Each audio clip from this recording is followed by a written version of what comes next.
सभी को नमस्कार। समाज शास्त्र की कक्षा में आपका पुनः स्वागत है। हमारी कक्षा सामाजिक अपवर्जन या बहिष्कार के ऊपर चल रही थी। आज इसके हम आगे के अन्य विषयों के बारे में जानेंगे, तो चलिए देखते हैं। पिछले वीडियो में हमने जाना था आधुनिक समय में बहिष्कार। इसके अंतर्गत हमने बहिष्कार के कई प्रकारों के बारे में जाना था, जैसे कि आर्थिक, राजनीतिक, सामाजिक और डिजिटल एक्सक्लूजन। इसके बाद में हमने बात की थी कार्ल मार्क्स के एलिनेशन के सिद्धांत के बारे में, और इनकी अलगाव ही बहिष्कार है। उसके 4 स्तरों के बारे में हमने बात की थी। उसके बाद में सामाजिक अपवर्जन के शिकार 4 समूह, आज हम इस पर चर्चा करेंगे और इसके बारे में थोड़ा विस्तार से समझेंगे। सामाजिक अपवर्जन के 4 मुख्य समूह कौन कौन से हैं? सबसे पहला इसमें आता है आपका दलित या पूर्व अछूत जातियाँ। दूसरा आता है आपका आदिवासी अथवा वह समुदाय जिन्हें जनजाति माना जाता है। तीसरा आता है इसमें महिलाएं, और चौथा आता है इसमें अन्यथा सक्षम लोग या जिनको हम कहते हैं दिव्यांग लोग। तो जानते हैं इसमें सामाजिक अपवर्जन मूर्त रूप में, कॉन्क्रीट फॉर्म में हम देखते हैं जाति व्यवस्था के रूप में। जाति व्यवस्था और अस्पृश्यता के प्रति भेदभाव मिटाने के लिए राज्य और अन्य संगठनों द्वारा उठाए गए कदम, इनके बारे में हम जानेंगे। अन्य पिछड़ा वर्ग, आदिवासी संघर्ष, महिलाओं की समानता और अधिकारों के लिए संघर्ष और अन्यथा सक्षम व्यक्तियों का संघर्ष, इसके बारे में भी हम आज विस्तार से चर्चा करेंगे। तो शुरू करते हैं। सबसे पहला इसमें आता है आपका विषय जातियों और जनजातियों के प्रति भेदभाव मिटाने के लिए राज्य द्वारा उठाए गए कदम। तो जाति और जनजातियों के बारे में आपने पिछले पाठों में भी पढ़ा है, इसके बारे में हम आगे वीडियो बनाएंगे। तो इसके बारे में हम बात करेंगे कि राज्यों के द्वारा किस प्रकार के कदम उठाए गए हैं। सबसे पहला हम देखेंगे कि अनुसूचित जाति व जनजाति के लिए राज्य व केंद्रीय विधानमंडलों में आरक्षण। केंद्रीय विधानमंडलों का मतलब यहाँ पर जो राजनीतिक दृष्टि से हम देखते हैं, तो उनको वहाँ पर राजनीति के अंदर चुनाव लड़ने का अधिकार दिया गया है और उसमें उनको कुछ सीटों को आरक्षित किया गया है अनुसूचित जाति व जनजाति के लोगों के लिए, ताकि उनका भी उनकी जाति और जनजाति से भी प्रतिनिधित्व हो सके। उसके बाद में आता है आपका सरकारी नौकरी में आरक्षण। सरकारी नौकरी में आरक्षण के बारे में हम जानते हैं कि कुछ सीटें किसी भी सरकारी नौकरी में रिजर्व की गई हैं SC, ST, OBC, और अब एक नया इसमें वर्ग जुड़ गया जिसको बोलते हैं हम EWS यानी इकोनॉमिकली वीकर सेक्शन का, जिसमें जो जनरल कैटेगरी के लोग आते हैं जो गरीब परिवार से हैं। इसके बाद में आता है अस्पृश्यता अपराध 1955। अस्पृश्यता के बारे में हम जानेंगे, यानी कि अछूत या छुआछूत का चलन जो होता है उसको अस्पृश्यता बोला जाता है। 1850 का जातीय निर्योग्यता निवारण अधिनियम, 1850 यानी कि 1850 में एक जातीय निर्योग्यता निवारण का अधिनियम लागू किया गया था, जिसके आधार पर कोई भी व्यक्ति जातीय आधार पर भेदभाव नहीं कर सकता। अनुसूचित जाति व जनजाति अस्पृश्यता उन्मूलन कार्य कानून, ये 1989 में आया था, और उच्च शैक्षिक संस्थानों के 93वें संशोधन के अंतर्गत अन्य पिछड़े वर्ग को आरक्षण देना। आगे चलते हैं। इसमें समझने को बहुत कम है, जानने के लिए बहुत अधिक है। इसकी पूरी डिटेल में हम नहीं जाएंगे, ये उदाहरणों के तौर पे मैं इसको समझा रहा हूँ। गैर सरकारी प्रयास व सामाजिक आंदोलन, यानी कि सरकारी प्रयासों के अतिरिक्त भी और भी कई प्रयास इसके अंदर हुए हैं ताकि इस प्रकार के बहिष्कार या अपवर्जन को रोका जा सके। तो उसमें आते हैं आपके कुछ गैर सरकारी प्रयास या सामाजिक आंदोलन, उसके बारे में हम चर्चा करेंगे। अब इसमें पहला आता है हमारा स्वाधीनता पूर्व ज्योतिबा फुले, सर सैयद अहमद खान, डॉक्टर अंबेडकर, महात्मा गांधी, राजाराम मोहन राय, ईश्वर चंद विद्यासागर आदि का महत्वपूर्ण योगदान रहा है। ये हम जानते ही हैं कि सभी लोगों ने अपने अपने स्तर पर बहुत सारे कार्यक्रम चलाए, या उन्होंने किसी संगठन का निर्माण किया या किसी ने किसी समाज का निर्माण किया। जैसे राजाराम मोहन राय ने ब्रह्म समाज की स्थापना की, स्वामी दयानंद सरस्वती ने आर्य समाज की स्थापना की। तो इस प्रकार से लोगों में जागरूकता लाने के लिए, जातिगत भेदभाव को ख़त्म करने के लिए, अस्पृश्यता को रोकने के लिए लोगों ने व्यक्तिगत रूप से भी बहुत सारे आंदोलन किए हैं, ऐसा हम जानते हैं। इसके बाद में आते हैं हमारे अनेक राजनीतिक पार्टियों का योगदान। राजनीतिक पार्टियों का योगदान कैसे, जैसे आज हम देखते हैं कि कई प्रकार की राजनीतिक जो पार्टियां होती हैं वो अलग अलग तरीके से SC ST या OBC लोगों के पुनरुत्थान के लिए कार्य करती हैं और उनके लिए कानून इत्यादि लेकर के आती हैं या बनाती हैं। विभिन्न भाषाओं के साहित्य से योगदान, विभिन्न अलग अलग भाषाओं में, अन्य दूसरी भाषाओं में, नॉर्थ इंडिया की भाषाओं में विभिन्न प्रकार के साहित्यों की रचनाएं की गई हैं जिनसे लोगों में जातिगत भेदभाव के प्रति जागरूकता आए और लोग इस तरह के भेदभाव को दूर कर सकें। अब आते हैं अन्य पिछड़ा वर्ग। तो जब जातीयगत आंदोलन चले और जो उनको तथाकथित निम्न जाति समझा जाता था उनके पुनरुत्थान के लिए अनेकों आंदोलन चलाए जा रहे थे, उसी समय पर एक अन्य वर्ग भी अपने अधिकारों के लिए खड़ा हुआ जो ना तो अगड़ी जातियों में ही आता था ना पिछड़ी जातियों में ही आता था। इसमें अधिकतर आपके शिल्पकार जो होते हैं ये सभी लोग इसके अंतर्गत आते थे, तो उनके लिए भी आंदोलन चलाए गए ताकि उनको भी आरक्षण जैसी सुविधा प्राप्त हो सके। तो इसके अंतर्गत हम पढ़ेंगे सामाजिक शैक्षिक रूप से पिछड़ी जातियों के वर्ग को अन्य पिछड़ा वर्ग कहा जाता है।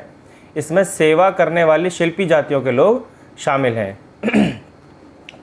इसके बाद में इन वर्गों की प्रमुख विशेषता संस्कृति, शिक्षा और सामाजिक दृष्टि से इनका पिछड़ापन है। शिक्षा की दृष्टि से, संस्कृति की दृष्टि से तथा सामाजिक दृष्टि से ये पिछड़े हैं, इसलिए इनको पिछड़े वर्ग में माना जाता है। यह वर्ग ना तो अगड़ी जाति में ही आते हैं और ना ही पिछड़ी जाति में। इसके बाद में आता है हमारा काका साहेब कालेलकर की अध्यक्षता से सबसे पहले पिछड़े वर्ग आयोग का गठन किया। आयोग ने अपनी रिपोर्ट 1953 में सरकार को सौंप दी थी। इसके आधार पर बाद में उनको आरक्षण दिया गया। 1979 में दूसरा पिछड़ा वर्ग आयोग मंडल आयोग गठित किया गया। और अंत में आज अन्य पिछड़े वर्गों के बीच भारी विषमता देखने को मिलती है। एक ओर तो OBC का यह वर्ग है जो धनी किसान है तथा दूसरी ओर गरीबी रेखा से नीचे जीवन यापन कर रहे दूसरा वर्ग है। अर्थात OBC के अंतर्गत ही हम ये पाते हैं कि दो अलग अलग वर्ग बने हुए हैं। एक ऐसा वर्ग है जो कि काफ़ी धनी है, समृद्ध है, सक्षम है और रिसोर्सेज पर उनके पास रिसोर्सेज की पहुंच है।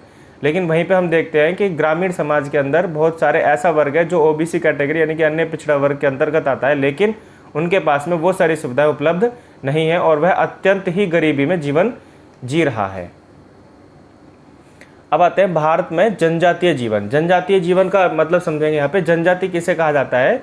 जो लोग ग्रामीण समाज में भी ना रह करके अधिकतर जो वन्य क्षेत्र में रहते हैं, जिन्हें हम आदिवासी कहते हैं आमतौर पर या वनवासी कहा जाता है, ऐसे लोगों को जनजातीय जीवन, इनके बारे में हम बात करेंगे।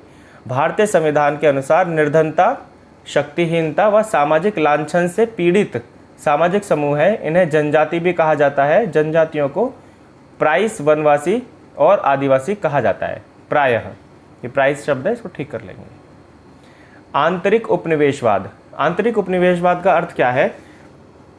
अंग्रेजी शासन से पहले, जब अंग्रेजी शासन था यहाँ पर, उस समय पे 1947 से पहले जो अंग्रेजी कंपनियां होती थी या अंग्रेजी सरकार जो थी वो इस प्रकार के कानून लागू करते थे कि जो आदिवासी लोग जो वनों में रहते थे उनके अपने अधिकारों का हनन होता था। जैसे आदिवासी लोग अधिकतर वन्य क्षेत्र पर ही निर्भर करते थे अपनी जीविका के लिए, तो अंग्रेजों ने ऐसे कानून बनाए कि जिससे वे उसका उपयोग ना कर सके।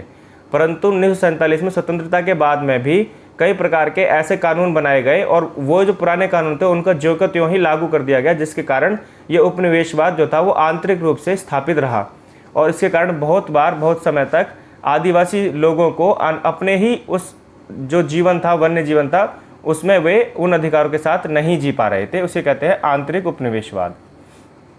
आदिवासियों की समस्याओं से जुड़े बहुत प्रमुख मुद्दे हैं, जैसे कि आपका राष्ट्रीय वन नीति बनाम आदिवासी विस्थापन। आदिवासी विस्थापन एक बहुत ही गहन समस्या है। कभी भी कोई विकास के कार्य होते हैं तो उस समय आदिवासी विस्थापन की समस्या सबसे प्रमुख रूप से उभर कर आती है। आदिवासी क्षेत्रों में सघन औद्योगिकरण की नीति। जहाँ जहाँ पर औद्योगिकरण का ज़्यादा औद्योगिकरण होता है वहीं पर ही आदिवासियों की समस्या मुखर रूप से दिखाई देती है। आदिवासियों में सजातीय राजनीतिक जागरूकता के दर्शन है, यानी कि सजातीय अर्थात उन्हीं की अपनी जाति के जो लोग होते हैं उनके अंदर भी जागरूकता के दर्शन हो रहे हैं, ऐसा इसमें माना जाता है।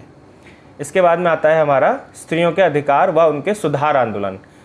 स्त्रियों के अधिकार का मतलब यहाँ पर क्या है कि स्त्रियों को भी वे सुविधाएं या वे अधिकार प्राप्त नहीं थे जो कि उस समय पे पुरुषों को प्राप्त थे। तो स्त्रियों के अधिकार के रूप में उनके अंदर भी बहुत सारे जागरूकता आंदोलन चलाए गए, जिसके कारण वे भी आगे बढ़ कर के भागीदारी कर सकें। तो देखते हैं इसमें क्या है। स्त्री पुरुष में असमानता सामाजिक है, ना कि प्राकृतिक। तो यानी ये कहा जाता है कई बार कि स्त्रियों के अंदर प्राकृतिक रूप से उतनी क्षमताएं नहीं हैं जितनी कि पुरुषों में होती हैं, जो कि सर्वथा गलत है। क्योंकि आज हम देखते हैं कि बहुत सारे ऐसे स्थान हैं जहाँ पर स्त्रियाँ भी पुरुषों के साथ में मिल करके काम कर रही है या फिर पुरुषों से आगे बढ़ करके कार्य कर रही हैं। तो इसीलिए हम इस बात को स्पष्ट कर लें कि स्त्री पुरुष में समानता जो है वो प्राकृतिक रूप से ही समानता है, उसमें कोई असमानता नहीं है। राजा राम मोहन राय ने सती प्रथा तथा बाल विवाह का विरोध किया था और विधवा पुनर्विवाह का समर्थन किया था। ज्योतिबा फुले ने जातीय वालों लैंगिक अत्याचारों के विरोध में आंदोलन किया। सर सैयद अहमद खान ने इस्लाम में सामाजिक सुधारों के लिए लड़कियों के स्कूल और कॉलेज खोले थे। दयानंद सरस्वती ने नारियों की शिक्षा में योगदान दिया था तथा राणा डे ने पुनर्विवाह पर जोर दिया। स्वामी दयानंद सरस्वती ने मुख्य रूप से छोटी कन्याओं के लिए अलग अलग विद्यालय खोलने की सिफारिश की थी और इनके नेतृत्व में, इनके मार्गदर्शन में डीएवी जैसे विद्यालय आज भी चल रहे हैं, जिसको दयानंद एंग्लो विद्यालय के नाम से जाना जाता है। ताराबाई शिंदे ने स्त्री पुरुष तुलना तथा बेगम रुकैया हुसैन ने सुल्ताना ड्रीम्स नाम की पुस्तकों में स्त्री के अधिकारों पर चर्चा की है। अंतिम हमारा विषय आता है अन्यथा सक्षम लोग या अक्षमता या दिव्यांगता।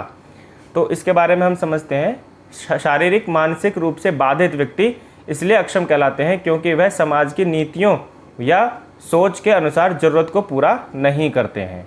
तो ये इनकी परिभाषाएं, इनको ऐसे के तरीके से याद कर लेंगे ताकि ये हम इसको काफ़ी रिच अमाउंट में वहाँ पे लिख सकें। निर्योग्यता अक्षमता को एक जैविक कमजोरी माना जाता है कि ये जो है ये बायोलॉजिकल कमजोरी है, नेचुरल है।